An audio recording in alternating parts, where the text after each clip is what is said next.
है परमात्मा, मुसीबत किसी को ना दे। अभी कल शाम गए तो सुना था उधर बेटा खत्म हो गया था।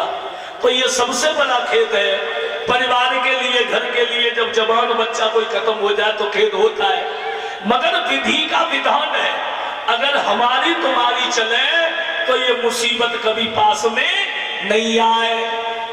हमारी तुम्हारी चलनी नहीं है, वही है वही राम रचना का। जो परमात्मा को मंजूर है वो होकर के रहेगा, उसे कोई रोक नहीं पाएगा। मैं मलावन के पास में कथा कह रहा था, मैंने कल बताया। वो कथा 3 बार बढ़ाई गई, 3 बार।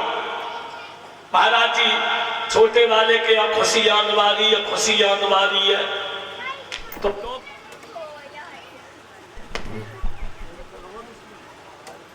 और डॉक्टरों ने भी बता दिया कि खत्म हुई जाए, कराओ, समय है ही नहीं। और 9 दिन की कथा, 7वें दिन बिटिया पैदा भैया ले जा, समय खींचने बाद डॉक्टर फेल करते इस समय में है? तो ईश्वर की गति वो है कि समय से पहले कुछ हो नहीं सकता है। बोलिए गोविंद भगवान की। मैं हकीकत बता रहा हूं, परिचय में 6 महीना पहले बहुत तबीयत खराब हो गई अगस्त में मेरी, भागवत कह के आगरा गया। डॉक्टर बोले बोलो मती, जे ना खाइयो वो तुम चलोगे नहीं। अरे तू कौन है चलाने वाला, जब टूटी ना तो फिर बूटी तो है ही। तो जो ईश्वर को मंजूर है वही होगा। और जब समय मिले तब हमें भगवान का भजन करना चाहिए, ईश्वर का स्मरण।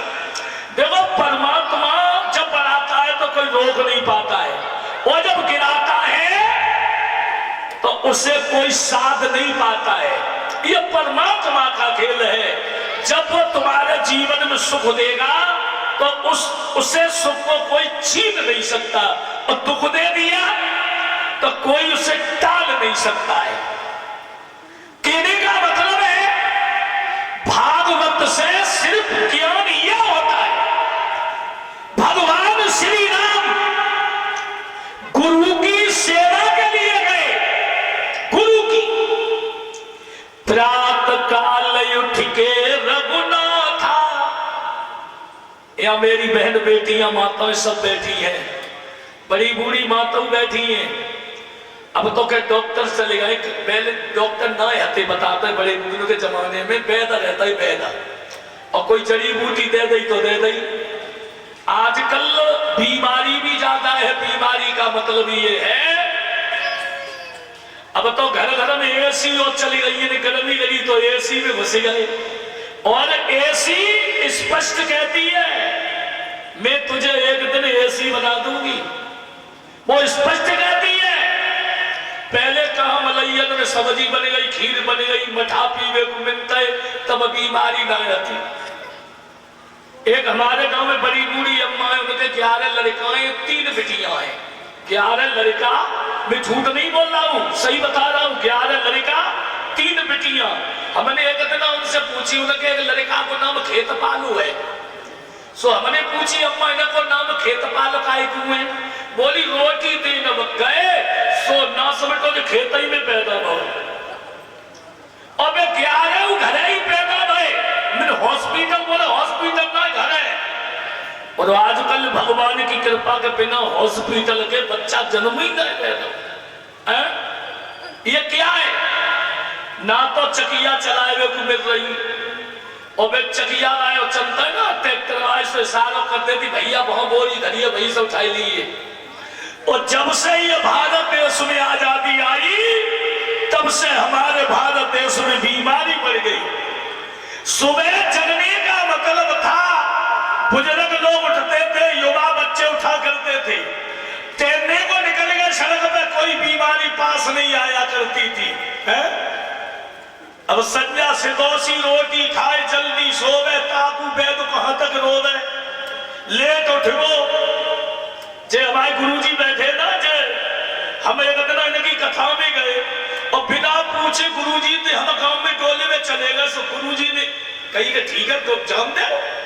और संध्या को मेरे लेट आए, बोले लड़ा कहां गए? मैंने कुछ एक भैया ले बोले ठीक है, बोले बैठो। बैठ गए। गांव के लोग इंतजार करते ऐसी निकल के गए। सोई गुरुजी ने चीवटा उठाओ 3-4 पिठंगरे में गए, बिल्कुल तुम कर दे और बाद ना से ऐसो ज्ञान भाव इनके आशीर्वाद से आगे बढ़ चले आए।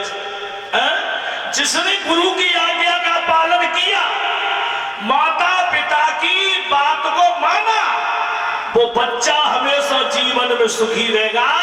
और जिसने माता पिता की बात का और गुरु का अपमान किया, समझ लो वो जीवन में सुखी नहीं रह सकता।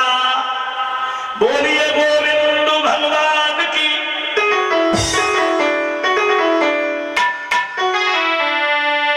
अरे नैया डूबेगी अब आगे तेरी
अब